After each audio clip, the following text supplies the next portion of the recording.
Boa noite, irmãos. Vamos para a nossa mensagem hoje, domingo, dia 17 de maio. E aproveitando que essa semana comemorou-se mais um ano do aniversário da criação do Estado Novo de Israel, também chamada Independência de Israel. Nesse ano caiu na quinta-feira, né? 14 de maio. Então, em 14 de maio de 1948, estava renascendo o chamado Estado Novo de Israel, né? E a gente vai falar um pouco sobre isso essa noite. Na verdade, na nossa mensagem, nós vamos ver o que a palavra de Deus tem a dizer sobre isso daí, né? Nosso título, então, conforme aparece, é O Vale dos Ossos Secos.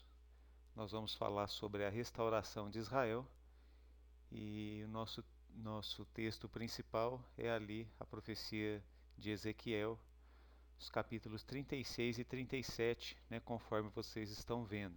Então, que Deus abençoe a sua palavra, pregador, todos os ouvintes, e que nós sejamos assim alimentados com a verdade do Senhor, e também que Ele forme a convicção em nós de que a sua palavra é eterna e aquilo que Ele promete, Ele é poderoso e fiel para cumprir. Amém? Em nome de Jesus nós oramos.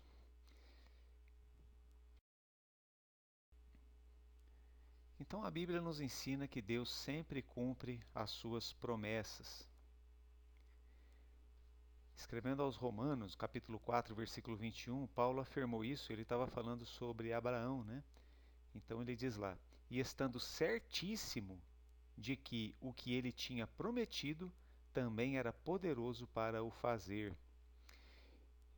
Então Paulo utiliza isso daí, era algo que ele buscou lá de Abraão, né, uma constatação que Paulo fez de Abraão. Então nós podemos com segurança afirmar que essa verdade aí é um fio que transpassa toda a Escritura e toda a história da salvação, toda a história do homem, né? Deus, ele é poderoso e nós podemos estar certos de que ele cumpre o que ele promete.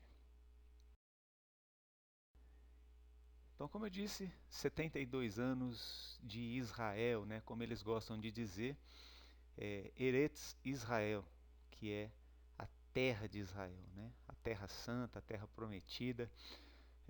Todas essas ideias estão colocadas dentro daquele território, né? Não é um simples um espaço de terra, aliás bem pequeno, né? Mas ali está cheio de muitos sentimentos e mais do que isso, o próprio nome de Deus está incrustado naquele espaço ali bem no centro do mundo, né? Não é à toa que ali é chamado de Oriente Médio, que é o meio onde nós temos o princípio como é falado, né, o centro das religiões monoteístas, né, que eles gostam de dizer, né, o judaísmo, o cristianismo e o islamismo, né. Então nós temos o judaísmo como a religião mais antiga, por assim dizer, né, ao menos que nós acreditamos, com o texto sagrado, com a escritura, né, começando, engraçado dizer isso, mas começando do começo mesmo, né, começando com a criação do homem. Então nós temos o judaísmo, antiguíssimo, depois o cristianismo, que na nossa concepção de cristãos é o segmento, é a continuação do judaísmo, né, e muito depois vai vir, né, o islamismo, né, que nós vemos como já aí uma separação, né? Mas o que nos interessa aqui são os 70 anos de Eretz Israel, né, da terra de Israel. Então vamos levar algumas coisas em consideração para a gente poder depois entrar com mais propriedade no que nós precisamos falar. Então, a letrinha A aí, né, o nascimento da nação. Então, quando falamos do nascimento da nação de Israel, nós temos que pensar no chamado de Abraão, lá ainda em Gênesis, né? Nós temos então Deus separando um povo para tratar com esse povo de modo especial, né?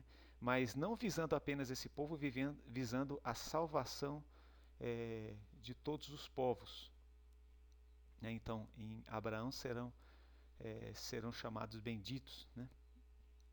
Ali já tem então a semente do Evangelho, né? Então, chamado de Abraão, os filhos, né, de Abraão, ou melhor dizendo, o filho, né, o filho de Abraão, e depois vem o Isaac, filho de Abraão, e depois vem Jacó. Jacó é o próprio Israel, né? Então Deus rebatiza Jacó com o nome de Israel e com o andar da história bíblica, Israel deixa de ser apenas o homem Israel e passa a ser a terra de Israel. E aí nós temos então a saída do Egito e a tomada da terra de Canaã, que era a terra prometida por Deus a Abraão, aos seus descendentes, e ali então a terra de Canaã passa a ser a terra de Israel. Nós temos na história do povo judeu, né, na história de Israel, a questão das deportações, né? Então eles foram retirados da terra e, conforme aparece aí, nós temos a primeira deportação que acontece no ano de 605 a.C.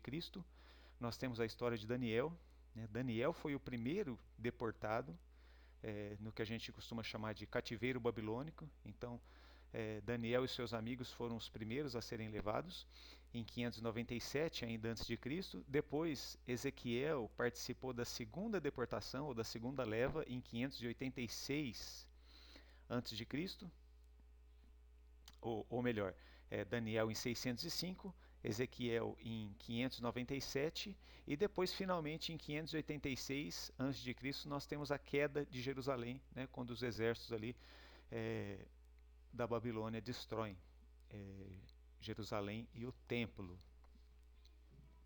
Então isso aí é considerada, né? Considerada não, isso aí é a primeira deportação e a primeira destruição de Jerusalém e do templo judeu.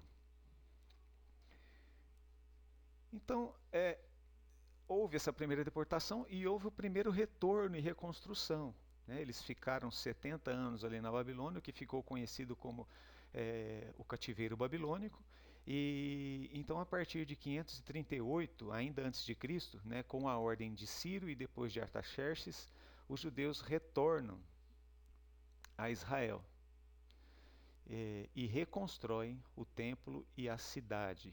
Então, primeira deportação, depois tem o primeiro retorno e a reconstrução. A gente fala primeiro porque teve uma segunda destruição e uma segunda deportação, né?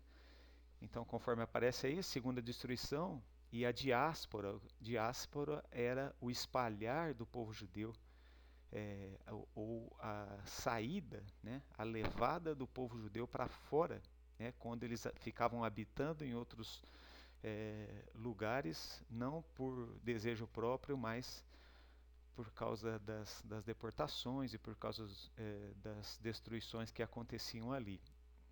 Então, nessa segunda destruição, acontece então a segunda diáspora também, e aí então para todas as nações. Se ali na primeira nós temos a deportação para a Babilônia, depois nós temos a deportação para todas as nações. Isso aí começa a acontecer em 70 depois de Cristo, né? Aí já depois de Cristo, na chamada Era Comum, é no período de tempo que nós estamos. Primeiro com o general Tito, no ano 70, então um pouco antes disso aí morreu o apóstolo Paulo e o apóstolo João. O apóstolo Paulo e o apóstolo Pedro, né, morreram em Roma, antes do ano 70. Ano 70 nós temos a destruição do templo e depois, um pouco mais para frente, no ano 130, nós temos a destruição da própria Jerusalém, né? E aí acontece a segunda diáspora para valer, porque aí aquela destruição segunda ela foi mais avassaladora do que as anteriores, do que a anterior. E aí, onde é que se encaixa então a profecia de Ezequiel, né? Então, nós achamos, né, muitos estudiosos da Bíblia acham que ah, a profecia de Ezequiel se encaixa parcialmente eh, nesse primeiro retorno, mas ela se encaixa com mais propriedade nessa era que nós estamos vivendo, né? Ou seja, no segundo retorno, né? Depois da segunda destruição, depois da segunda diáspora, é, no retorno de Israel em 1948, é quando se trata então do terceiro e definitivo retorno dos judeus a Israel. E desenvolveu-se até um sentimento em relação a isso que eles chamavam da aliá, né? Aliá, que era uma transliteração do hebraico, que é a ascensão, né? Que é aquele sentimento judeu que antes, inclusive, das duas primeiras guerras, né, já começou-se a despertar um sentimento judaico de que eles precisavam voltar para Israel, eles precisavam restaurar Jerusalém e eles necessitavam de voltar para sua terra, né? Sempre foi perigoso a vida judaica espalhada pelo mundo, né? E não coincidentemente, depois veio as duas grandes guerras mundiais, né, no século XX, e aí, em meio a elas, Israel volta após a Segunda Grande Guerra, em 1948, e acontece então essa ascensão, porque o judeu ele sempre via o subir para Jerusalém. De fato, Jerusalém é o ponto mais alto ali da região, né? E é claro, tinha um sentimento religioso, um sentimento em relação a Deus, né? De que era Deus que estava fazendo tudo aquilo, inseparável dos fatos históricos que vinham acontecendo. Certo? Então, 70 anos de Eretz Israel, né? Tem tudo isso aí e muito mais envolvido. Mas o que nós precisamos nos ater na nossa mensagem essa noite, né? Já que eles foram espalhados por todo o mundo depois do ano 130, e eu estou falando ali de antes do século XX, ainda dos anos 1800, né? Tudo bem, nós precisamos retornar, mas retornar para onde? Né? Início do século XX, né, ainda não tinha uma terra de Israel. Né? Então, retornar para onde se Israel não existia mais? E aí é onde tem lugar a profecia de Isaías 66, versículo 8. Quando o profeta Isaías, Deus coloca isso para ele, né? Quem jamais ouviu tal coisa? Quem viu coisas semelhantes? Poder-se-ia fazer nascer uma terra num só dia? Nasceria uma nação de uma só vez? Mas Sião esteve de parto e já deu à luz seus filhos.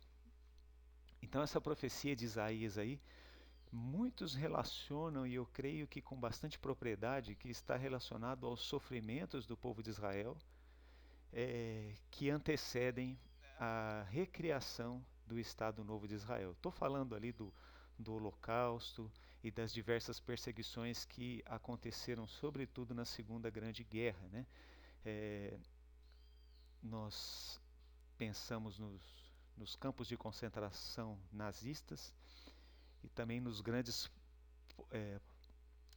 campos de concentração, que eram chamados pogroms, os pogroms que existiam na União Soviética, né, que também perseguiu muito, né, o povo judeu, apesar disso não ser muito bem tratado, mas as dores de parto da nação judaica, que ainda que naquele momento não existiam, mas que Deus traria à luz, como diz aí o profeta Isaías, num só dia. Nenhuma nação nasce num dia só.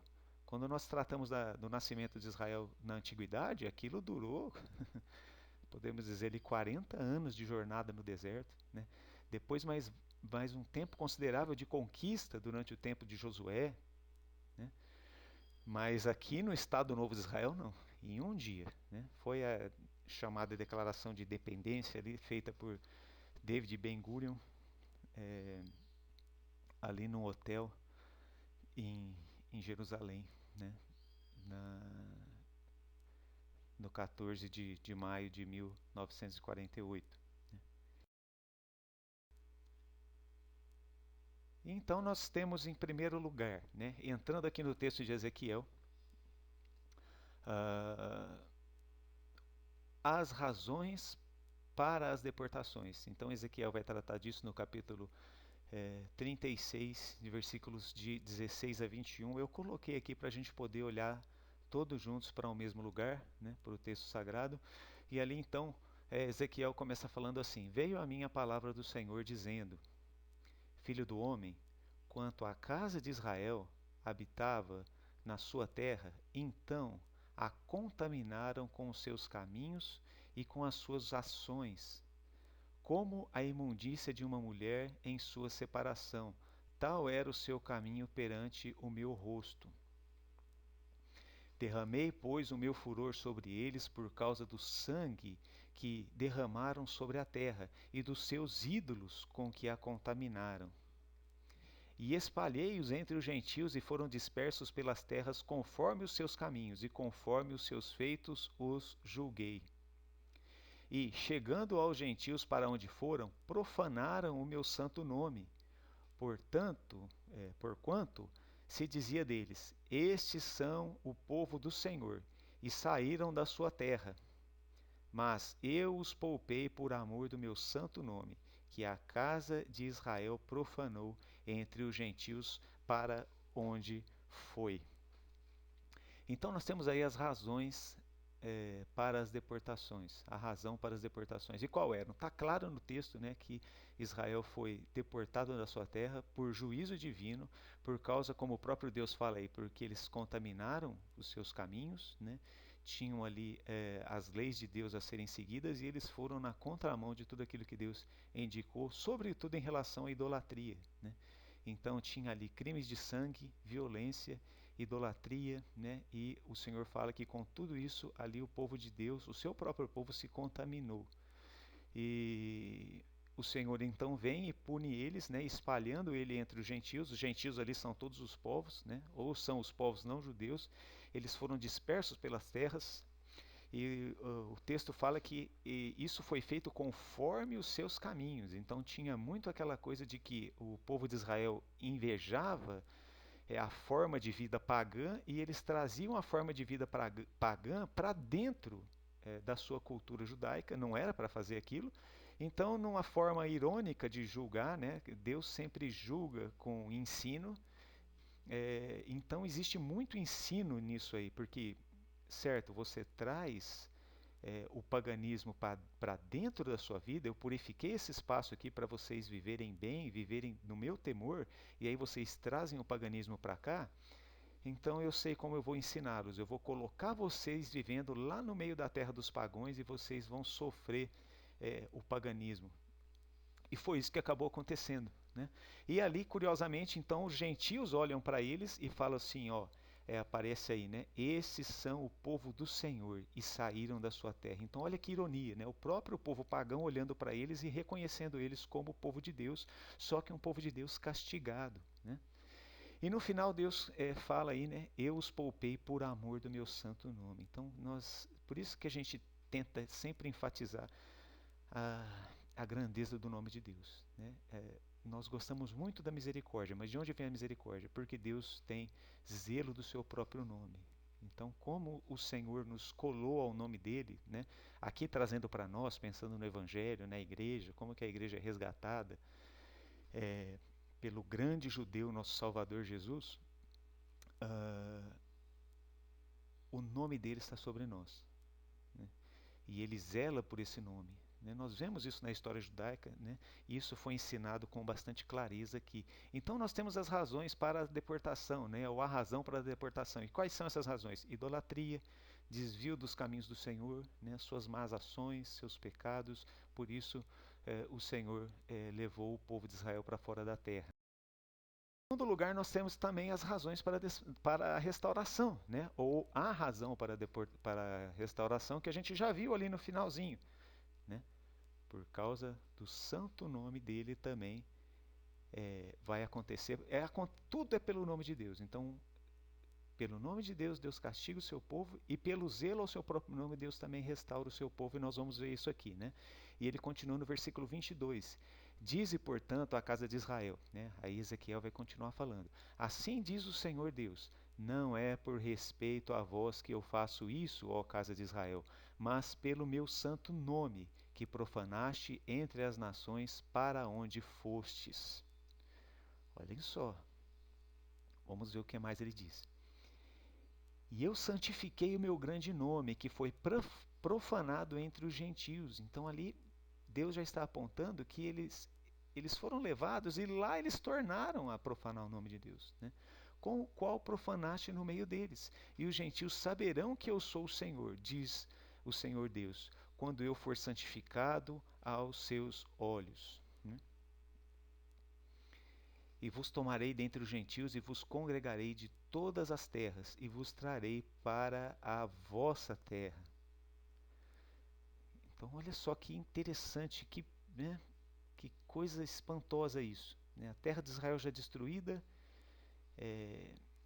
já arrasada, e Deus vem e fala isso aqui.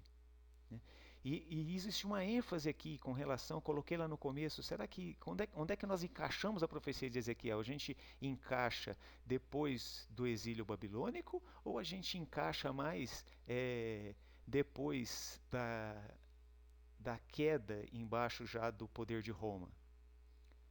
Então observe aí que ele fala, e vos tomarei dentre os gentios, e vos congregarei de todas as terras, não apenas do Império Babilônico, mas agora de todas as terras, porque de fato depois da queda sobre o Império Romano, os judeus aí sim eles foram espalhados por todo o mundo.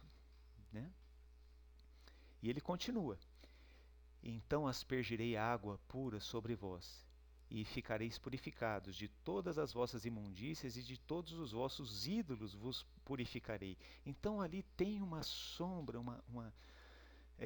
um sentimento de redenção colocado nesse ficareis purificados, vou purificar com água. Parece muito a linguagem que os apóstolos usam no Novo Testamento, falando do efeito do Evangelho nos redimidos. E ele continua, e dar-vos-ei um coração novo, e porei dentro de vós um espírito novo, e tirarei da vossa carne o coração de pedra, e vos darei um coração de carne. Olha, gente, isso aqui está bem relacionado à própria conversão. Né? Então, isso aqui vai além de uma restauração física nacional, mas o Santo Deus aqui ele está falando sobre não só trazer esse povo de volta à terra, mas converter e dar um novo coração para eles. Jeremias vai falar sobre isso aí. E quando Jeremias fala sobre o novo coração, ele fala sobre a aliança de Deus com o povo de Israel, e ele chama isso de nova aliança. A gente até nós somos beneficiados dessa nova aliança, porque dentro dela está o próprio Evangelho, mas então há uma salvação no Evangelho para o povo judeu. Né? E ele continua, né? Ainda tem mais a dizer sobre a razão para a restauração. E porei dentro de vós o meu espírito, e farei que andeis nos meus estatutos, e guardareis os meus juízos, e os observareis. Por isso que eu falei no verso anterior, que isso aí já vai além de um mero pegar o povo judeu e colocar na terra deles de novo. Aí o profeta já está tratando de uma restauração espiritual. Porei dentro de vós o meu espírito. E ele continua, e habitareis na terra que vos dei a vossos pais, e vós serei o meu povo, e eu serei o vosso Deus. E livrar-vos-ei de todas as imundícias, e chamarei o trigo, e o multiplicarei, e não trarei fome sobre vós. Então nós vemos bênçãos aqui materiais, né, de fecundidade da terra. Né? Multiplicarei o fruto das árvores e a novidade do campo, para que nunca mais recebais o opróbrio da fome entre os gentios. Né? temos que lembrar que a terra ficou absolutamente arrasada depois de vários séculos ali abandonada, né, sem ter um povo que zelasse por ela, né. Então isso aí era a promessa de um milagre realmente, né? Então vos lembrareis dos vossos maus caminhos e dos vossos feitos que não foram bons, e tereis nojo em vós mesmos das vossas iniquidades e das vossas abominações. Então, quando o povo de Israel, recolocado ali na terra, ele visse a bênção de Deus e de outro lado ele visse, se lembrasse dos seus maus atos, dos seus pecados, dos seus antepassados, ele ficaria assim com um sentimento de espanto, né? E mais uma vez ele repete, né? Por que Deus vai trazer todo esse benefício? Então nós temos aqui bênçãos espirituais misturadas com bênçãos materiais, né? Não é por amor de vós que eu faço isto, diz o Senhor Deus.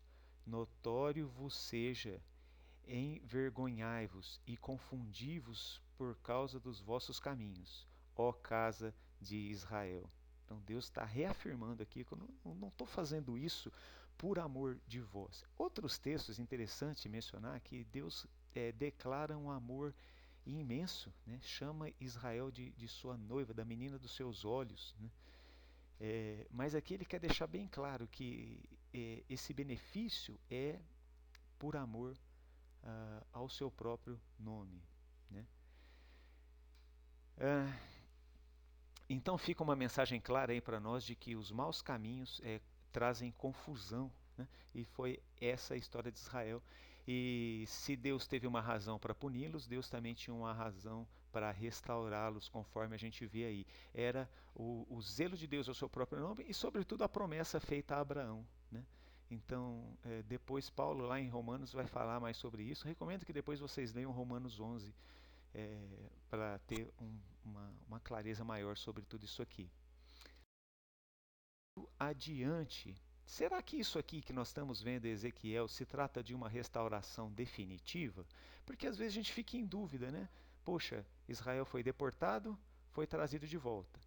Depois ele foi deportado de novo. E agora nós temos já na nossa era, né, que coisa, né, no século passado, né, 1948, eles foram trazidos de volta.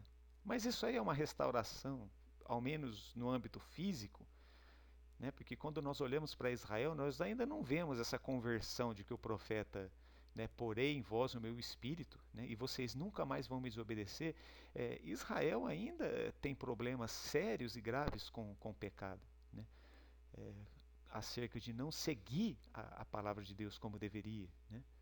Então ainda não há aquela conversão nacional. Tem ali uma conversão parcial, né? A própria igreja está presente em Israel. Mas não é disso que trata o profeta Ezequiel, né? Então, a nossa pergunta aí é uma restauração definitiva? E aí tem um finalzinho do capítulo 36 que vai levar a gente nessa direção, né? Os versículos aí 33 diz o seguinte: Assim diz o Senhor Deus, no dia em que eu vos purificar de todas as vossas iniquidades, então farei com que sejam habitadas as cidades e sejam edificados os lugares devastados. Nossa, isso aí, onde que a gente encaixa? A gente encaixa no que nós já testemunhamos ou isso aí ainda se trata de uma restauração futura, né? Então, em relação ao retorno de Israel à Terra Santa, nós acreditamos que eles estão lá para não serem mais tirados, né? Ou pelo menos não tirados da forma que foi no passado. Nós vislumbramos uma perseguição a Israel lá no futuro, conforme descreve o livro de Apocalipse, mas nós acreditamos que eles estão colocados lá definitivamente, né? Mas o que ainda precisa acontecer? Uma restauração espiritual. E o profeta continua: a terra assolada será lavrada, em lugar de estar assolada aos olhos de todos os que passavam. E dirão: esta terra assolada ficou como o jardim do Éden, e as cidades solitárias e assoladas e destruídas serão fortalecidas e habitadas. Então nós podemos colocar isso aí dentro da história passada recente que a gente já viu, né? A restauração física eh, da terra de Israel e parcialmente do povo ali, né? E ele continua dizendo: então saberão os gentios que tiverem ficado ao redor de vós que eu, o Senhor, tenho reedificado as cidades destruídas e plantado o que estava devastado. Eu, o Senhor, o disse e o farei. Assim diz o Senhor Deus. Ainda por isso serei solicitado pela casa de Israel, que lhe o faça. Multiplicar-lhes-ei os homens como a um rebanho. Isso é bem interessante porque nós temos Israel começando ali em 1948 com um retorno, aquela aliá, né, de muitos judeus. Eles enfrentaram diversas guerras, muita dificuldade, né? É, inclusive, não era unânime da parte dos judeus que eles deveriam voltar para lá, porque se era difícil viver entre os gentios, quando eles voltaram para lá, eles não encontraram paz logo de cara, eles encontraram muito sofrimento, luta, destruição, né, para poder reestabelecer sua terra. Né? As nações ao redor, né, os povos islâmicos ali, árabes islâmicos, todos atacaram Israel ao mesmo tempo. E eles passaram por diversas guerras até que eles pudessem ter uma relativa paz hoje, né, que eles celebram bastante. Né? E tudo isso faz com que o mundo olhe para Israel. Alguém disse assim que a existência de Israel é a prova do Deus vivo. Né? Então, goste ou não disso, Israel existir é um milagre que aponta para o Deus eterno. E o profeta Ezequiel continua: como o rebanho santificado, como o rebanho de Jerusalém nas suas solenidades, assim as cidades desertas se encherão de rebanhos, de homens, e saberão que eu sou o Senhor. Então nós temos, como eu já afirmei, um retorno de Israel, um retorno do judaísmo ali. Então as festas são celebradas, eles engrandecem o nome do Deus eterno ali na sua forma de culto ali judaica do Antigo Testamento, mas o que o profeta trata aqui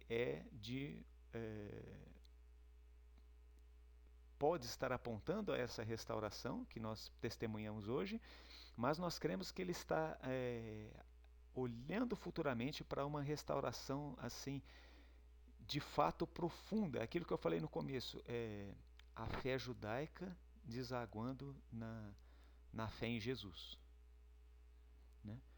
Porque Jesus ele é o Messias dos judeus, né?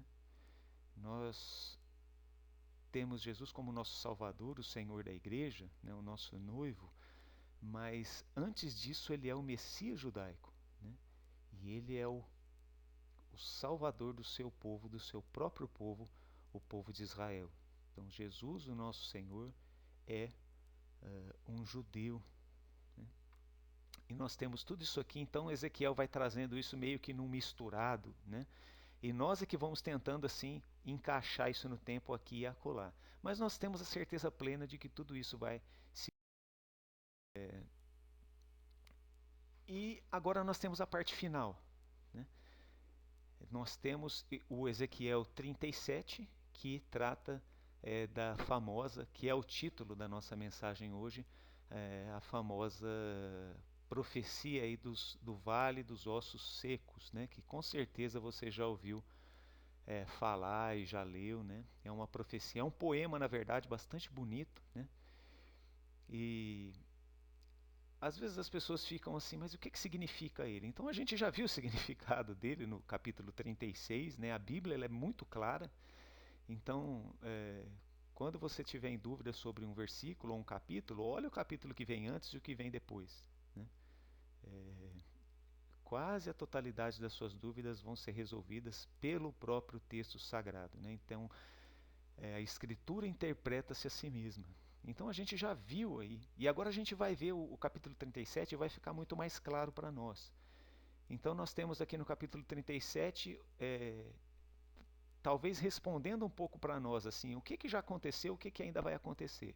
Então nós temos essa restauração em duas etapas, né? A primeira etapa é o versículo de 1 a 10. Nós estamos lendo bastante Bíblia hoje, não sei se vocês perceberam, né? Porque vamos ler, né? Porque quem tem mais a falar aqui é a própria palavra de Deus. Então a restauração nacional, o que, que nós temos? Versículo 1.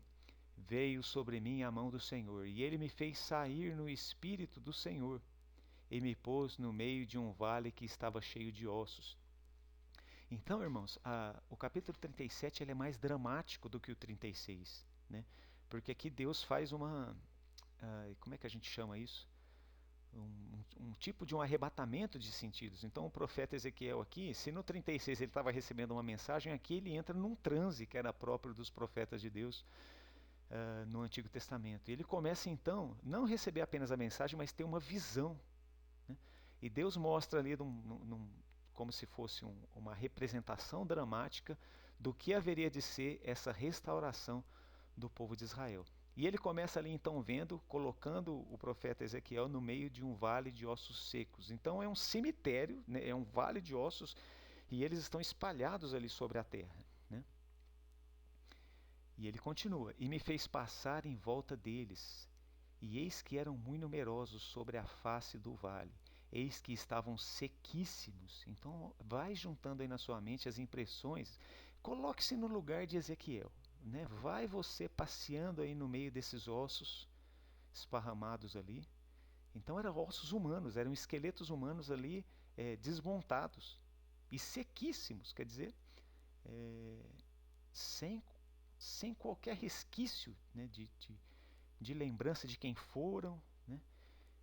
Eram ossos secos. E me disse: filho do homem, porventura viverão esses ossos?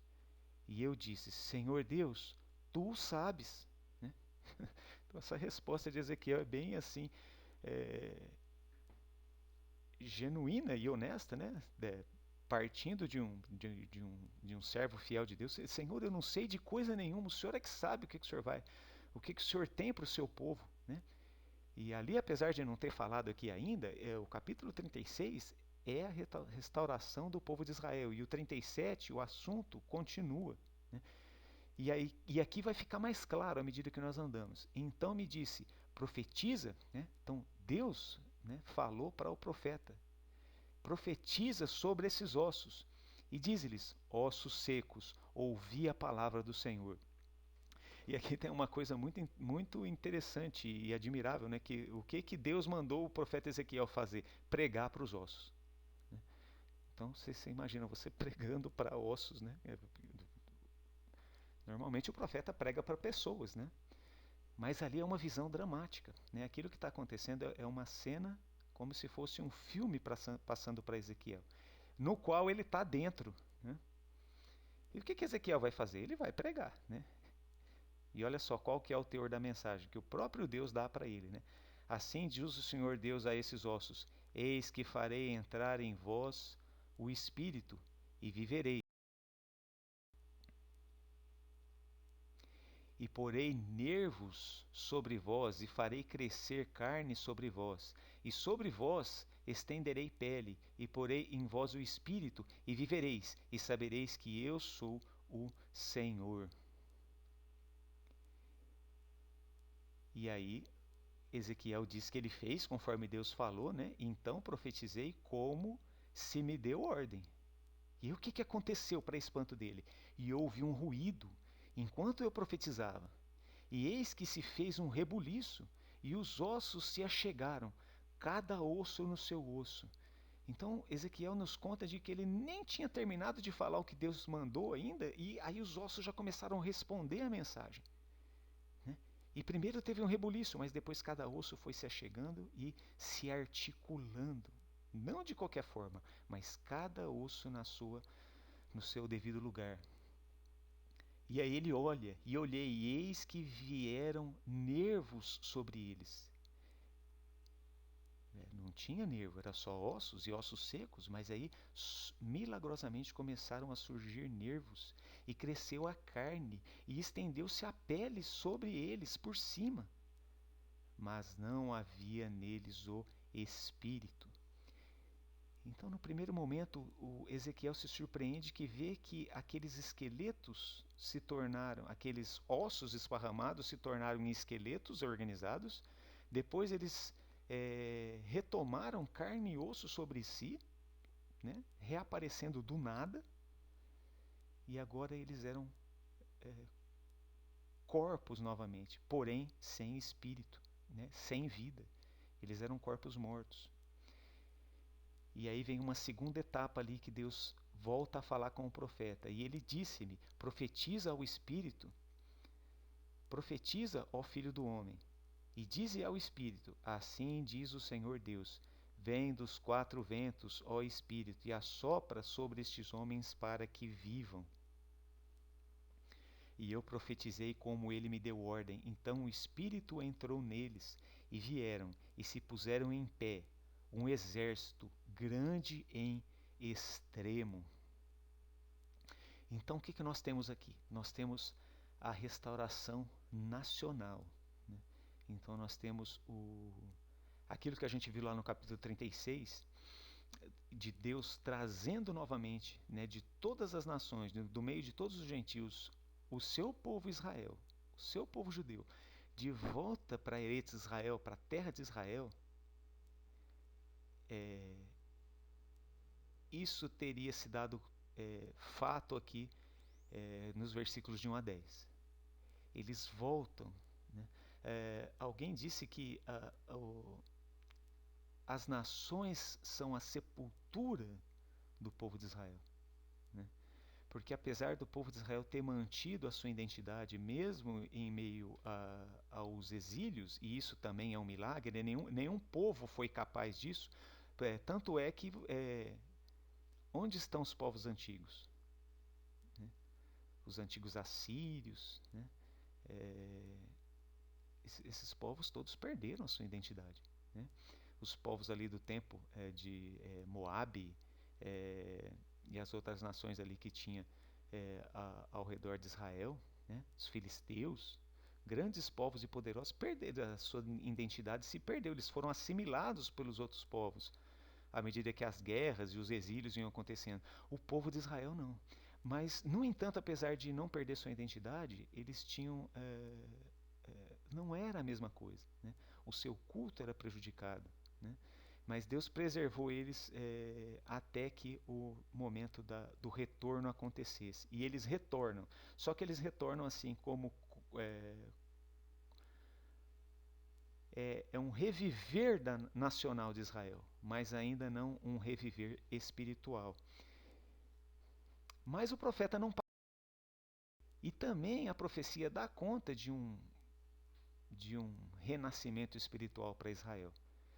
E esse nós acreditamos que ainda está por vir. Num futuro nós desejamos, não muito distante, quando o Messias se apresentar para eles de forma convertedora, né? Quem vai falar disso é o profeta Zacarias, quando do retorno glorioso do Senhor Jesus Cristo. Mas vamos ver aqui a restauração espiritual, né? Versículo 11 do capítulo 37. Então me disse, filho do homem, estes ossos são toda a casa de Israel. Então não fica dúvida do que ele está tratando ali, né? Eis que dizem, os nossos ossos se secaram e pereceu a nossa esperança. Nós mesmos estamos cortados. Isso aqui diz respeito àquele sentimento judeu de que, olha, acabou para nós. Quando eles estavam lá no exílio, antes de 1948, muitos deles não acreditavam em um retorno. Isso era pior antes do século XX, né? Ainda no século XIX, um certo judeu chamado Theodor Herz, ele se levantou e ele começou a trabalhar para recolocar no coração do judeu, do povo judeu, que eles precisavam retornar. É o chamado sionismo, né? Sionismo é uma palavra que diz respeito à retomada da identidade judaica, que não tinha sido extinta, mas que precisava ser reavivada, e fazia parte do sionismo a recriação do Estado judeu. Mas assim, muitos deles nem acreditavam nisso, eles se davam por satisfeitos de pelo menos manter a sua identidade no meio das nações. Mas Deus não queria só isso, queria que eles voltassem, né? E ele não só queria, como ele fez com que o povo judeu voltasse, muitas vezes em meio ao sofrimento, né? Mas o seu povo voltou para a sua terra. E aí foi contrário esse versículo 11, assim, pereceu nossa esperança. Quer dizer, não pereceu, porque Deus se lembrou deles, né? E ele continua, portanto profetiza. Então é a terceira vez que ele está falando para profetizar aqui, né? E diz-lhes, assim diz o Senhor Deus, eis que eu abrirei os vossos sepulcros, e vos farei subir das vossas sepulturas, ó povo meu, e vos trarei a terra de Israel. E saberei que eu sou o Senhor, quando eu abrir os vossos sepulcros e vos fizer subir das vossas sepulturas, ó povo meu. Com certeza eles voltaram com uma imensa alegria. Se você assiste às celebrações do povo judeu, né, no seu culto, nas suas festas religiosas ali, mesmo a gente que é a igreja, a gente fica até emocionado, né? E Paulo falou disso, que eu dou testemunho de que eles têm zelo de Deus, mas sem o entendimento. Mas aqui nós achamos que Ezequiel está olhando um pouco além disso, e ele está pensando na restauração, realmente é, na, na ressurreição e na regeneração do povo judeu por meio do sangue do Cordeiro. Eu porei em vós o meu espírito. Perceba que tem uma diferença no texto. Até agora nós lemos espírito em letra minúscula e a gente viu que houve um renascimento físico do povo judeu, né? Um retomar do ânimo ali, né? Do sentimento sionista. Nós somos o povo de Deus. Deus é o Eterno, quer nos levar de volta para a nossa terra. Vamos atender o que o Eterno está fazendo por nós e voltamos para lá, né? Mas aqui Ezequiel, né, nesse versículo final, ele fala, porei em vós o meu espírito e vivereis. Mas eles já não estavam vivos, mas aqui parece que ele está falando de uma vida espiritual. E vos porei na vossa terra e sabereis que eu, o Senhor, disse isto, e o fiz, diz o Senhor. Então nós podemos vislumbrar aqui, com bastante esperança e glória a Deus, de que Deus tem uma salvação reservada para o seu povo de modo assim nacional. É claro, né? A gente sempre tem o cuidado que não é uma salvação de todo o elemento judeu, mas daquilo que o próprio apóstolo Paulo fala, daquele remanescente judeu que vai ser redimido, assim como nós gentios também somos, né? O remanescente, os eleitos entre os judeus que serão pelos quais Cristo deu a vida, e esses vão ser resgatados. Chegamos ao nosso finalmente aí, né? Será que dentro disso tudo que nós falamos, né? Será que toda essa perspectiva em relação a Israel está correta? Será que a gente não está só assim aqui forçando, viajando ou falando sobre o que nós gostaríamos que fosse, né? Eu acredito que não, né? Porque o próprio apóstolo Paulo pensava a respeito disso, e vamos ver o que ele pensava, né? Então, Romanos 11, versículos de 12 a 15. Ele está falando aqui sobre a queda do povo judeu. Mais ou menos aqui nesses versículos, no capítulo 11, depois eu recomendo de novo que você leia o capítulo 11 de Romanos, e você vai ver que no capítulo 11 de Romanos está contido tudo que nós tratamos aqui nessa última hora, né? Já estamos aí com 48 minutos, né? E estamos terminando, né? Romanos 11, 12 a 15. Então, se a sua queda do povo judeu é a riqueza do mundo, e a sua diminuição a riqueza dos gentios, quanto mais a sua plenitude. O que Paulo tem em mente aqui?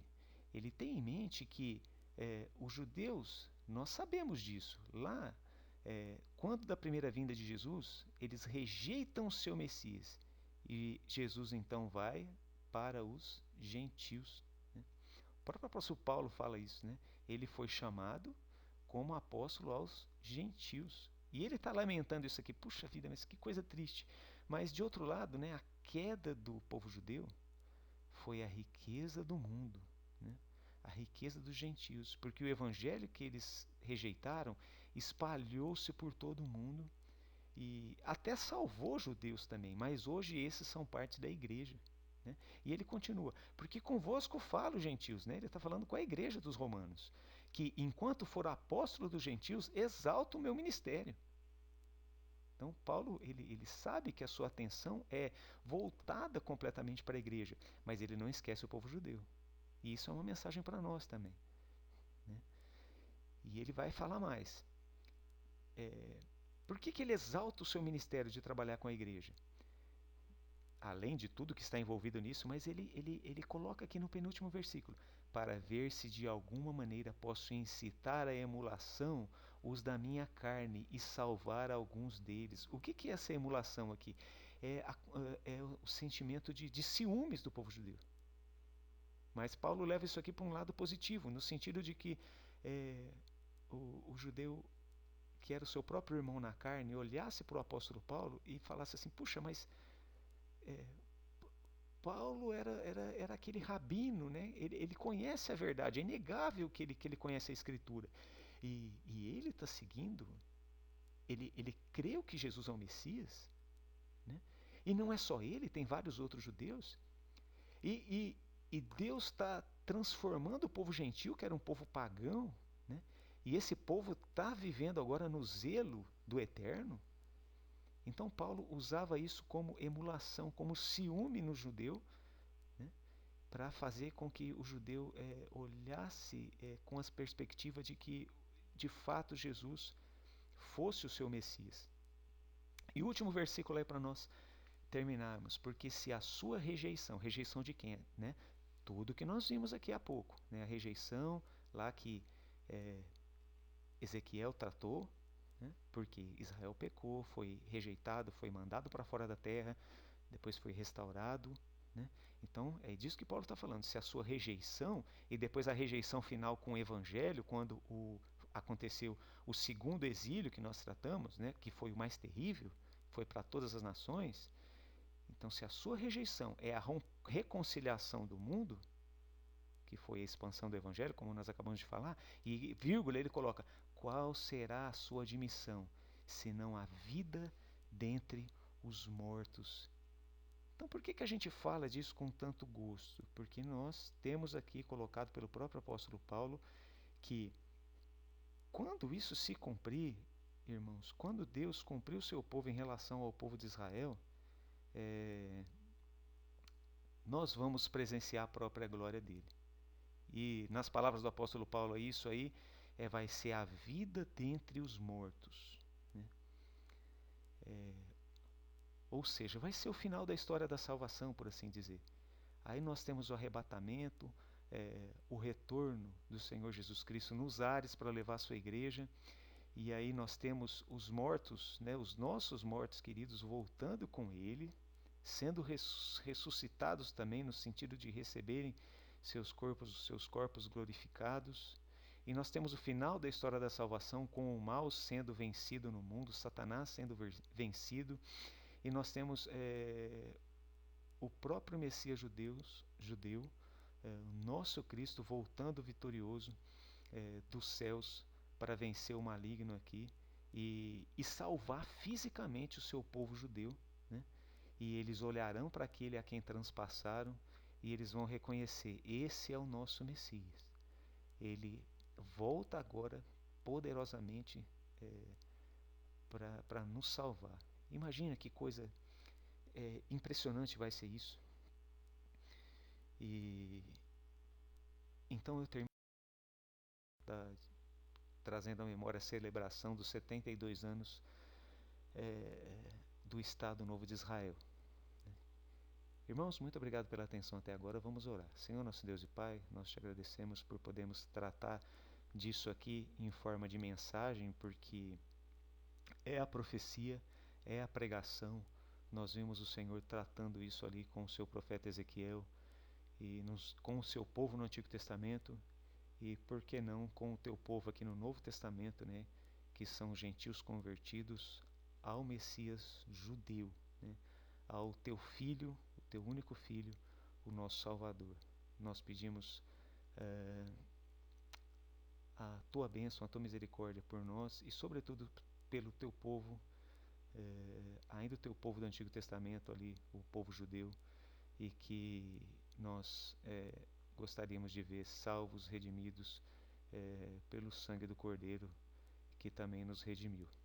Abençoa teu povo, abençoa tua igreja.